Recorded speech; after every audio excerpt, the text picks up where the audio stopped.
Puji nama Tuhan, Shalom Bapak Ibu Saudara yang dikasihi Tuhan. Selamat datang di I Start With Jesus. Di pagi hari ini saya percaya kebaikan dan kemurahan Tuhan begitu melimpah bagi kehidupan setiap kita yang percaya. Amin. Mari kita hampiri Tuhan, mari kita datang di dalam hadirat-Nya dan kita bawa hati kita siapkan hati kita untuk kita menyembah, meninggikan nama Tuhan.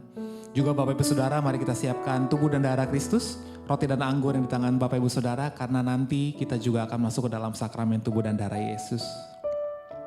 Mari sama-sama kita tundukkan kepala kita. Lebih dalam lagi kita masuk dalam hadirat Tuhan. Sebab Dialah Tuhan yang mengenal setiap kita. Dia adalah pribadi yang mengenal hati kita sampai kedalamannya.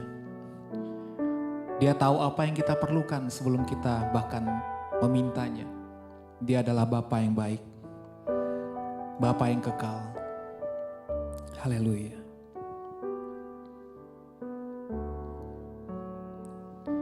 Seperti rusa yang haus, rindu aliran sungaimu.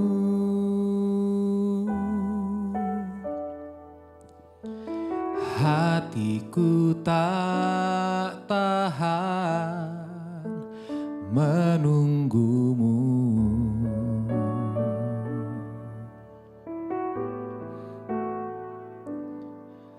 Bagai tanah gersang menanti datangnya hujan,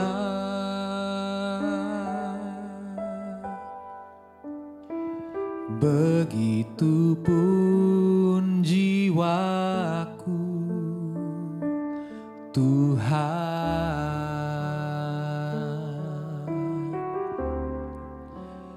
hanya Engkau,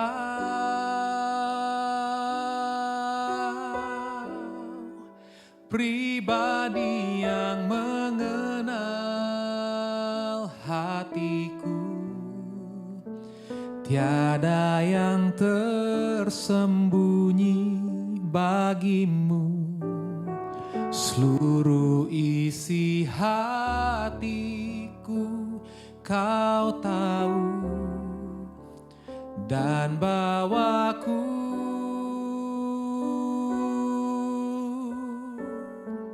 untuk lebih dekat lagi padamu, tinggal dalam indahnya dekapan kasih-Mu. Terima kasih Yesus. Yang percaya kembali kita katakan bersama-sama. Seperti rusa yang haus, rindu aliran sungaimu. Hatiku tak tahan, hatiku tak tahan menunggumu. Oh, bagai tanah gersang menanti datangnya hujan,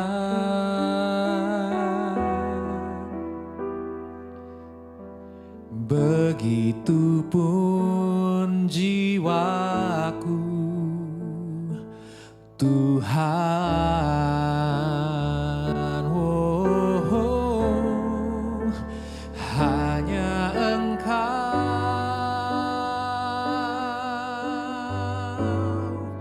pribadi yang mengenal hatiku. Tiada yang tersembunyi bagimu. Seluruh isi hatiku Kau tahu, dan bawaku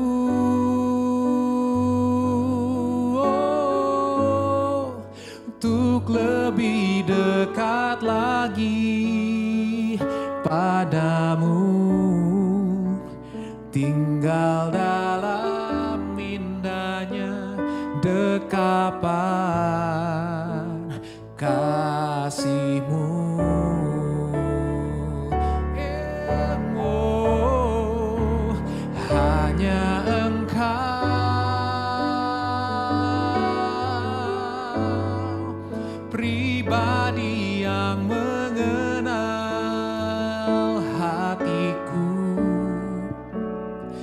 ada yang tersembunyi bagimu.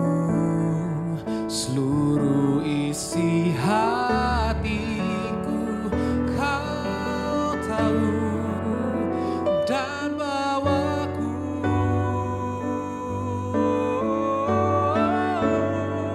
untuk lebih dekat lagi padamu. Tinggal dalam indahnya dekapan kasih-Mu. Ini yang kami mau Tuhan, tinggal dalam-Mu kami rindukan. Tinggal dalam indahnya dekapan kasih-Mu.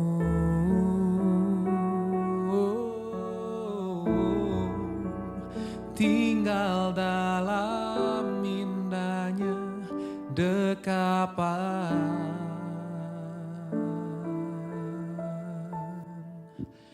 kasih-Mu.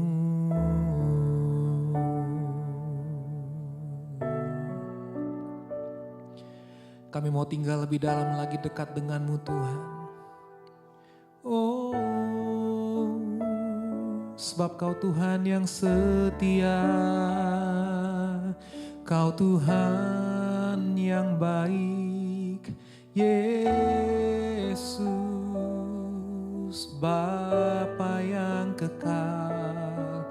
Sebab itu kami tinggikan Engkau, kami muliakan nama-Mu, Yesus, Yesus.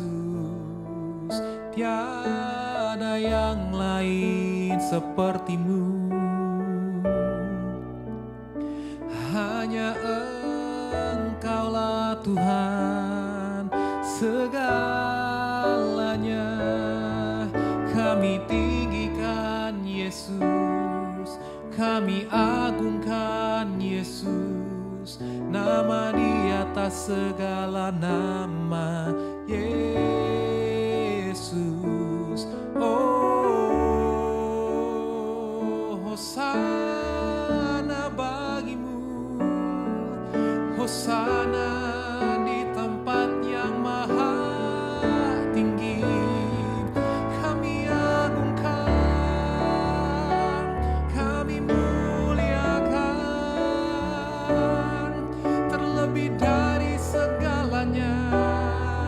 Ajaib Engkau Tuhan, perbuatan-Mu heran, agung dan perkasa. Yesus Raja, Yesus Tuhan. Kami tinggikan Kau lebih dahsyat lagi. Sebab satu hal yang kami tahu, kami percaya Tuhan, bahwa Yesus, Engkaulah Tuhan, Engkaulah Raja yang berdaulat dalam kehidupan kami. Oleh sebab itu kami angkat tangan kami Tuhan, dan kami tinggikan Kau lebih dalam lagi. Terima kasih Tuhan, terima kasih Yesus. Engkaulah Tuhan, Engkaulah Raja, berdaulat atas hidupku, ku berserah penuh. Katakan lagi, Engkaulah Tuhan, Engkaulah Raja yang berdaulat atas hidupku, ku berserah penuh. Kita katakan lagi bersama-sama, Engkaulah Tuhan, Engkaulah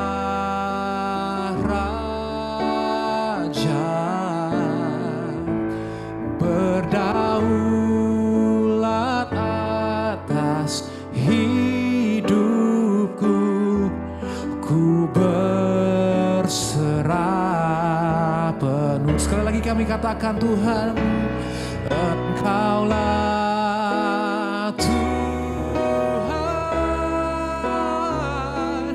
Engkaulah Raja,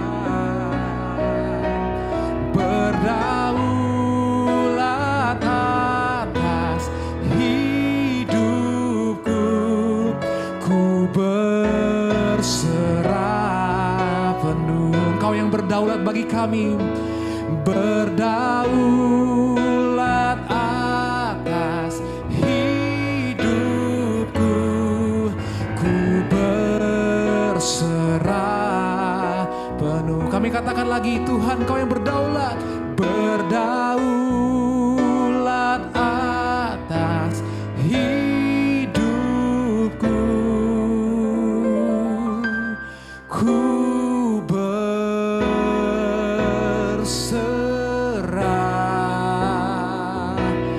penuh.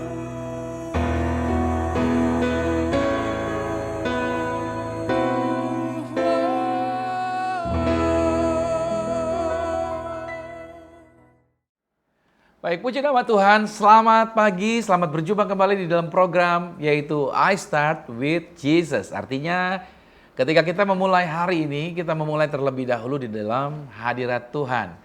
Dan ketika kita memulainya di dalam hadirat Tuhan, maka segala sesuatu yang kita lakukan sepanjang hari ini menjadi sesuatu yang bermakna dan menjadi segala sesuatu yang efektif serta membawa dampak buat setiap orang yang kita jumpai. Nah, sebelum kita masuk di dalam kebenaran firman Tuhan, mari kita mau satu di dalam doa. Bapa, dalam nama Tuhan Yesus, terima kasih kami diberikan kesempatan yang luar biasa di hari ini. Boleh bangun dari istirahat kami, melihat hari yang baru yang Tuhan sediakan, dan merasakan segala kebaikan yang Tuhan rencanakan di sepanjang hari ini. Sebelum kami beraktivitas, biarkanlah firman Tuhan mengubahkan sudut pandang kami untuk melihat segala sesuatunya dari kacamata Tuhan. Berbicara bagi kami pada hari ini, di dalam nama Tuhan Yesus, haleluya, amin. Saya punya judul yang luar biasa hari ini buat setiap kita, yaitu masalah yang terjadi ternyata tidak semua masalah harus diselesaikan sekarang ini juga. Nah, ini menjadi pelajaran yang sangat penting bahwa kita belajar satu kebenaran yang terkadang sulit untuk diterima oleh cara berpikir kita. Bahwasanya nggak semua masalah harus diselesaikan saat ini atau hari ini juga. Ada masalah yang selesai bukan karena dipaksakan, tetapi karena waktu Tuhan yang sedang bekerja. Kalau kita lihat firman Tuhan dalam Alkitab berkata Pengkhotbah 3 ayat 11, Ia membuat segala sesuatu indah pada waktunya. Lihat teksnya, bukan segera, bukan sekarang, tapi pada waktunya. Nah, saya mau ajak saudara satu persatu agar kita menangkap dengan jelas dan mengerti dengan benar maksud daripada apa yang kita bahas di hari ini. Bahwa yang pertama, kita ini hidup di zaman yang serba instan. Karena kita ini terbiasa dengan yang namanya pesan yang instan, makanan yang instan, informasi yang serba di instan. Akhirnya kita jadi ingin apa? Jawaban yang instan. Kita ingin pemulihan yang instan, kita ingin solusi yang instan, bahkan kita pengen Alkitab yang instan. Bahkan baca ayat pun jadinya kita pengen yang instan, seperti itu. Nah, ketika masalah yang terjadi tidak cepat selesai, maka kita terjadinya lah kepanikan, kita panik dong. Padahal dalam kerajaan Tuhan banyak hal bekerja itu melalui proses dan waktu. Perhatikan, benih itu tidak langsung jadi pohon. Kehamilan seorang ibu tidak selesai dalam 1 minggu. Musim itu tidak berubah dalam 1 hari. Dan Tuhan bekerja melalui yang namanya pertumbuhan. Itu pelajaran yang pertama. Pelajaran yang kedua adalah begini. Tuhan sering bekerja saat kita sedang menunggu. Mazmur 37 pada ayat 7 mengatakan, berdiam dirilah di hadapan Tuhan dan nantikanlah Dia. Nah, ini perintah yang sulit sih, kata nantikanlah Dia. Karena menunggu itu bukan berarti Tuhan tidak bekerja. Ingat baik di sini, menunggu bukan berarti Tuhan tidak bekerja. Menunggu berarti Tuhan itu sedang bekerja di balik layar. Nah, saat kita tidak melihat adanya perubahan, Tuhan bisa saja sedang apa? Dia sedang mengubah situasi. Saat tidak ada perubahan, Tuhan sedang bekerja sebenarnya. Dia sedang mengubah orang lain. Saat tidak ada perubahan, sebenarnya Tuhan sedang mengubah hati kita sendiri. Nah, seringkali perubahan terbesar itu terjadi yaitu di dalam kita, bukan di sekitar kita. Kan kita berharap perubahan di sekitar kita, padahal perubahan besar yang Tuhan mau kerjakan adalah yang ada di dalam kita. Pelajaran yang ketiga adalah banyak masalah selesainya karena waktu. Coba ingat kembali deh, beberapa masalah lama yang ada di dalam kehidupan Anda. Coba ingat, berapa banyak yang selesai karena waktu yang berjalan? Berapa banyak masalah Anda yang dulu pernah selesai itu karena situasi berubah? Berapa banyak masalah yang Anda hadapi selesai karena hati yang berubah? Berapa banyak masalah yang Anda pernah hadapi selesai karena perspektif Anda yang berubah? Artinya, tanpa kita paksa, tanpa kita coba take control, tanpa kita tahu kapan tepatnya. Yesaya 40 ayat 31 berkata, orang yang menanti-nantikan Tuhan dikatakan dia mendapatkan kekuatan baru. Mari perhatikan, bukan orang yang memaksa Tuhan. Nah, kita kan kalau doa gitu kan, seringkali memaksa Tuhan, kita beriman dan melakukan apa yang kita mau. Tapi ayat ini mengatakan orang yang menantikan Tuhan. Saudara, menunggu itu bukanlah kelemahan. Menunggu adalah iman yang sabar. Garis bawahi di sini. Kita pikir menunggu itu lemah. Tidak. Alkitab justru banyak kali mengajarkan tentang kesabaran dalam menunggu. Pelajaran yang keempat, inilah bahayanya memaksakan penyelesaian terlalu cepat. Ketika kita tidak tahan menunggu, lantas kita cenderung memaksakan keputusan kita, milih yang kita mau, mengambil jalan pintas seperti yang kita suka, memilih solusi cepat, tapi pada akhirnya salah. Alkitab itu penuh contoh tentang ini. Abraham tidak sabar dalam menunggu janji Tuhan bahwa dia akan punya anak, bahkan anaknya jumlahnya seperti bintang di langit, seperti pasir di tepi laut, tapi nggak sabar dia. Akhirnya karena Abraham nggak sabar, lahirlah Ismail. Anda lihat, Saul tidak sabar dalam menunggu Samuel karena situasinya dan lain sebagainya, dia mengambil keputusan sendiri. Akhirnya apa? Saul kehilangan kerajaan, dia tidak jadi raja lagi. Nah, banyak masalah dalam hidup ini bukan karena kita menunggu terlalu lama, tetapi karena kita tidak mau menunggu cukup lama. Proses Tuhan itu selalu aman. Jalan pintas manusia itu sering kali berbahaya. Pelajaran yang kelima, menunggu adalah proses pembentukan karakter. Kita sering berdoa begini, Tuhan ubah situasiku. Tapi Tuhan seringkali menjawab, aku justru sedang membentuk hatimu. Bapak Ibu Saudara yang kasih Tuhan, menunggu itu menghasilkan kesabaran, kerendahan hati, ketekunan, ketergantungan kepada Tuhan. Roma 5 ayat 3-4 justru berkata, penderitaan menimbulkan ketekunan, ketekunan menimbulkan tahan uji, dan tahan uji menimbulkan pengharapan. Tanpa proses, maka tidak pernah ada yang namanya kedewasaan. Tuhan mencari hasil kedewasaan di dalam setiap anak-anaknya. Pelajaran yang keenam, ada hal yang hanya bisa diselesaikan hanya oleh waktunya Tuhan. Beberapa hal yang tidak bisa dipaksakan adalah pemulihan hati. Itu nggak bisa dipaksakan dengan waktu kita.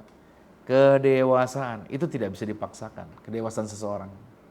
Yang ketiga, pertumbuhan iman itu tidak bisa dipaksakan. Dan yang keempat, pemulihan relasi. Semua area yang tadi saya sebutkan itu membutuhkan waktu. Seperti luka fisik. Luka fisik itu tidak sembuh karena dipaksa, tapi karena diberi waktu untuk pulih. Nah, Tuhan tahu kapan waktu yang terbaik atas setiap anak-anaknya.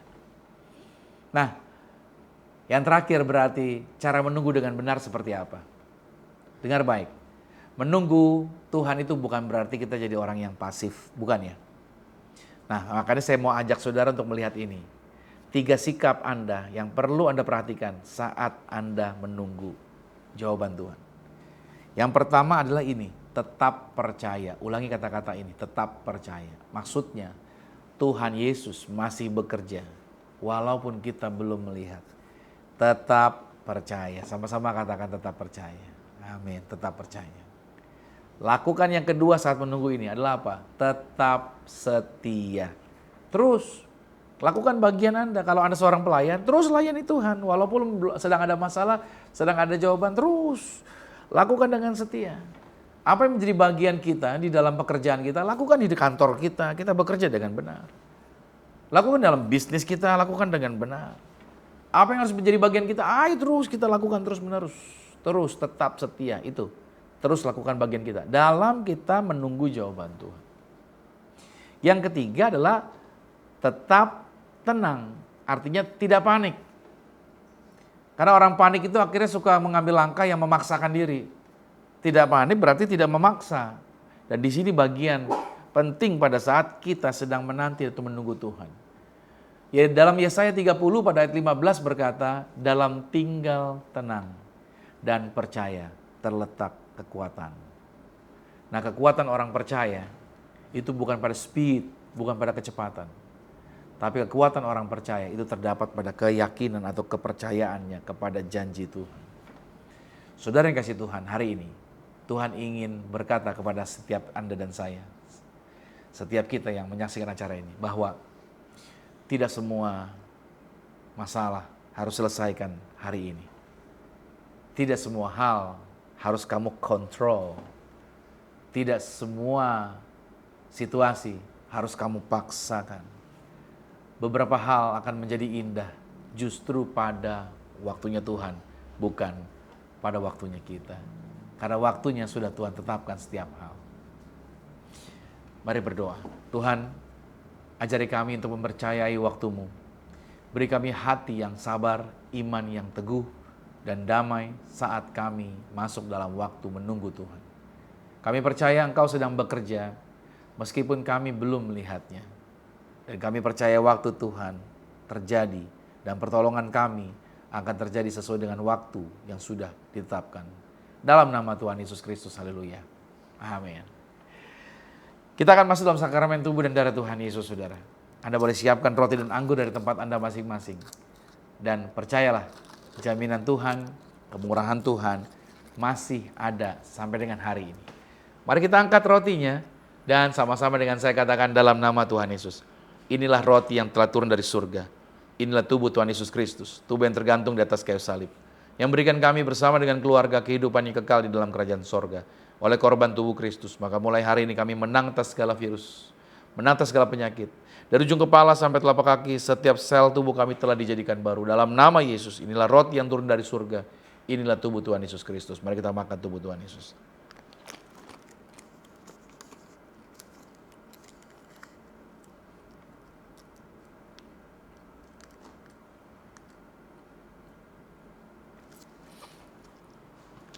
Mari kita angkat anggur ini. Mari bersama-sama dengan saya katakan dalam nama Tuhan Yesus. Inilah darah Yesus Kristus, darah yang tercurah, darah yang tertumpah di atas kayu salib sebagai perjanjian yang baru dan yang kekal. Oleh korban darah Yesus, kami bersama keluarga termeterai punya rumah di sorga, punya rumah di bumi. Dijagai pasukan malaikat, tidak celaka, tidak jatuh. Menang atas segala setan-setan, menang atas kuasa kegelapan, menginjak ular kalajengking. Bahkan kami bersama keluarga diberkati, apa yang kami minta doakan, digenapi pasti berhasil. Saudara jangan minum dulu, Anda boleh minta lagi. Anda rindukan apa dari Tuhan? Percayalah, apa yang Anda doakan, digenapi pasti berhasil. Bapak yang mendengar seruan doa anak-anaknya, dan kami dijaminkan hidup di bumi sama seperti di surga. Kuasa Tuhan yang bekerja atas kehidupan kami. Mari sekali lagi sama-sama katakan dalam nama Tuhan Yesus. Tuhanlah yang mengajar, sakramen tubuh darah Yesus kuasanya lebih dari roti mana. Bangsa Israel terima roti mana 40 tahun di padang gurun, tidak pernah kelaparan, tinggal makan tidur. Artinya kami bersama keluarga tidak miskin, tidak bangkrut, tidak kekurangan. Makan tidur diberkati Tuhan. Dalam nama Tuhan Yesus Kristus kami punya iman. Apa yang kami pegang, apa yang kami kerjakan dalam karir, bisnis, proyek, usaha kami, Tuhan berkati berhasil. Inilah darah Yesus Kristus. Mari kita minum darah Yesus.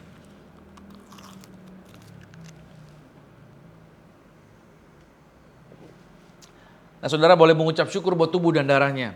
Saya percaya bahwa apa yang Tuhan sediakan sangat luar biasa. Dan Anda dan saya sekarang percaya bahwa kita ada di dalam Tuhan. Jadi kalau kita berdoa dan menantikan atas masalah yang sedang kita hadapi, maka Tuhan tidak akan mengecewakan orang-orang yang menunggu waktunya Tuhan. Nah, di tangan saya ada minyak urapan. Di tempat saudara juga boleh siapkan. Kita berdoa buat minyak urapan ini. Sebagaimana kuasa Tuhan dinyatakan kepada para muridnya, saya percaya setiap orang yang mengikuti perintah Tuhan juga mengalami kuasa yang sama. Bersama-sama dengan saya katakan dalam nama Tuhan Yesus, inilah minyak urapan. Setiap tetes saya punya kuasa mengusir setan. Setiap oleh saya punya kuasa menyembuhkan sakit penyakit dalam nama Tuhan Yesus Kristus. Inilah minyak urapan. Nah, saudara boleh tetes ke atas kepala saudara. Aku berdoa agar setiap anak Tuhan dimanapun mereka berada, mereka juga mengalami kuasa Tuhan, mengalami pemulihan, mengalami mujizat Tuhan. Bahkan properti Anda juga diberkati, rumah Anda diberkati, anak-anak saudara, keturunan saudara, pasangan saudara juga dalam berkat Tuhan. Amsal 18 ayat 21 berkata, hidup dan mati dikuasai lidah. Siapa yang suka menggemakannya, maka dia akan memakan buahnya. So be careful dengan apa yang kita mau ucapkan, karena apa yang kita katakan itu yang akan terjadi. Seperti magnet dapat menarik kutub atau sebaliknya dapat menarik berkat. Dan di layar monitor saudara, ada kata-kata kuasa, kata-kata berkat yang dapat terjadi pada waktu Anda percaya dan memperkatakannya. Mari bersama-sama dengan saya katakan, saya diberkati, berkelimpahan, telah ditebus, telah diampuni, dibenarkan, diurapi, disempurnakan, diberi kuasa, hidup dalam kasih karunia, berharga, aman, sehat, penuh kemuliaan, fokus pada Yesus, disiplin, percaya diri, pandai cerdas. Saya diciptakan segambar dan serupa Yesus untuk menggenapi setiap panggilan dan tujuannya atas hidup saya di dalam nama Yesus. Amin. Puji nama Tuhan. Doa orang benar bila dengan yakin didoakan sangat-sangat besar kuasanya. Nah, saudara, di penghujung acara ini, saya Pastor Romi Matulesi, saya senang bisa melayani saudara untuk menyampaikan kebenaran firman Tuhan dan menjadi berkat buat Bapak Ibu Saudara dimanapun Anda berada. Nah, bila mana saudara belum pernah digembalakan, belum pernah tertanam di gereja manapun, kami Zion Church of Christ terbuka pintu untuk bisa menggembalakan dan memberkati Anda, menuntun saudara untuk menjadi orang-orang yang tertanam di dalam Tuhan, mendalam di dalam Tuhan dan didewasakan di dalam Tuhan Yesus, dan bisa melakukan perkara-perkara yang luar biasa di dalam Tuhan Yesus Kristus. Saudara boleh lihat deskripsi video ini dan ada nomor telepon yang saudara bisa hubungi, ada jadwal-jadwal pelayanan Zion Church of Christ yang bisa saudara ikuti. Mari kita akan mengakhiri ibadah kita, arahkan hati dan aminkan setiap berkat ini. Diberkatilah engkau di dalam usahamu, diberkatilah engkau di dalam pekerjaanmu, diberkatilah engkau di dalam segala aktivitasmu. Siapapun tinggal dengan kau pasti diberkati, keluargamu diberkati, orang tuamu diberkati, saudara-saudarimu diberkati, rumah tanggamu berbahagia. Terimalah berkat anugerah dari Bapa di surga, cinta kasih di dalam Yesus Kristus, kekuatan penghiburan di dalam kuasa Roh Kudus menyertai, mengurapi setiap kita mulai hari ini. Sampai Tuhan Yesus datang menjemput Anda dan saya, keluargamu dan keluarga aku, kita semuanya sama-sama menjadi warga sorga yang percaya. Sama-sama dengan saya katakan, amin, amin, amin. Sampai jumpa lagi di program-program Zion Church of Christ yang berikutnya. God bless you. Amin.